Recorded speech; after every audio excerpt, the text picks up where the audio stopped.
Merhabalar, bu dersimizde SEO uyumlu URL yapısı, kalıcı bağlantı yapısı URL nasıl olmalı, ideal olan URL nedir, Google ve insanlar için hangi URL önemli bunlardan bahsedeceğiz ve dikkat etmeniz gerekenleri vereceğiz. Zaten ben bunları maddeledim. İlk olarak küçük harfler kullanın dedim. Bundan bir önceki videoda şunu demiştim. W harfi ile I harfini karşılaştırmıştım. Kapladığı alanın biri olmadığını, başlıkta örnek vererek anlatmıştım orada. Kullanırken küçük harfleri kullanmaya dikkat edin demiştim. Bu hem harflerin küçüklüğüyle alakalı hem de kapladığı yerle alakalı bir terim. Bunlara dikkat edin. URL için de geçerli bir sebeptir bu. URL'deki kelimeleri ayırmak için kesme işareti kullanın dedik. Örnek veriyorum, alt tire kullandınız. Bu sizin URL'iniz açısından çok sağlıklı olmayabilir.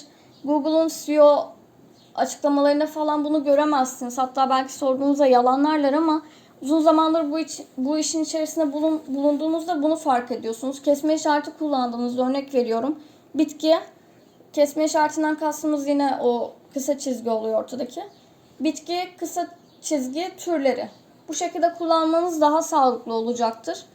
URL olabildiğince kısa olsun. Burada küçük harf kullanın dedik. Hani büyük harflerin kullanımından kaçının, yer kaplayan harflerin kullanımından kaçının ve makul olun.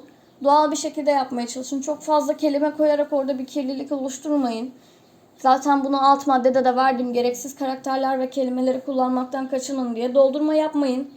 Şöyle bir şey var. Siz en çok aratılan anahtar kelimeyi zaten oraya URL'in içerisine koyduğunuzda Google'un algoritması bunu fark edebiliyor. Hani o anahtar kelimeyle ilişkili olan diğer anahtar kelimeleri kendisi zaten bildiğinden dolayı yine sizi yukarı sıralara atıyor.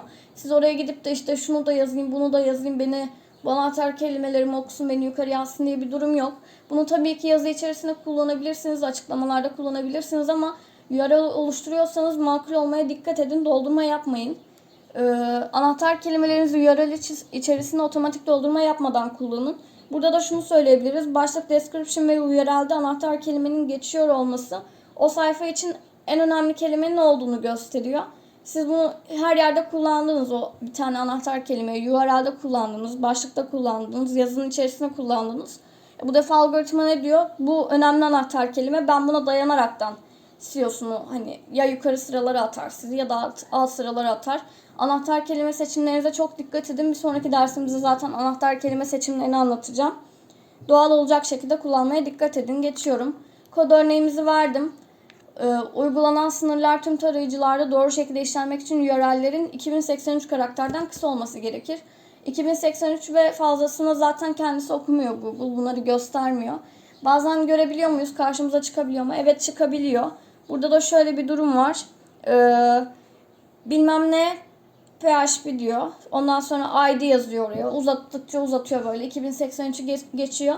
Ama bunlar Google'un arama sonuçlarına çıkmak için yapmadıklarından dolayı pek bir şey fark etmiyor. Ama siz bir sayfaysanız bunlara dikkat edin. URL'in 2083 karakterden kısa olmasına dikkat edin.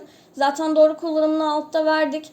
İşte domain.com, daha sonra orada markanız varsa markanızın adı, ürün falan filan bu şekilde.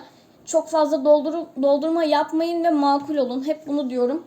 Dikkat etmeniz gereken en önemli şey bu ve kısa olması gerekiyor. SEO uyumlu URL yapısı dedik. SEO'ya etkisi. Kullanıcı deneyimi doğru kurgulanmış URL yapısı hem kullanıcıların hem de arama motorlarının işini kolaylaştırır. Arama motorlarında hedef sayfayı doğru bir şekilde tanımlamasına yardımcı olur. Sizin o kullanmış olduğunuz mesela en çok aratılan anahtar kelimeyi URL'inizin içine attınız. Bu defa bu Google'un o içeriği anlamasına, o anahtar kelimeden yola çıkarak diğer anahtar kelimeleri tespit etmesine yardımcı olacaktır. Ki sitenize gelen kullanıcıların da burada işine yarayacaktır. Hani makul olduğunuzda ve doğru bir anahtar kelime kullandığınızda insanlar sizin sayfanıza tıklayacaklardır. URL'ler arama motorlarının belirli bir sayfayı veya kaynağın bir arama sorgusuyla alaka düzeyini belirlerken kullandığı bir sıralama faktörüdür. Bazen şunu görebiliyorsunuz. Sitenizde yazınızı yazdınız, bazı değişiklikler yaptınız ama tam olarak bir yere oturtmadı sizi Google. Sürekli değişimler gösteriyor. Bu YouTube'da da var mesela. Videoyu atıyorum, bakıyorsunuz hiç izlenmemiş ama daha sonrasında bu videonun CEO'su oturmaya başlıyor. Yavaş yavaş zamanla oturuyor ve bir anda patlamaya başlıyor. Bu şekilde.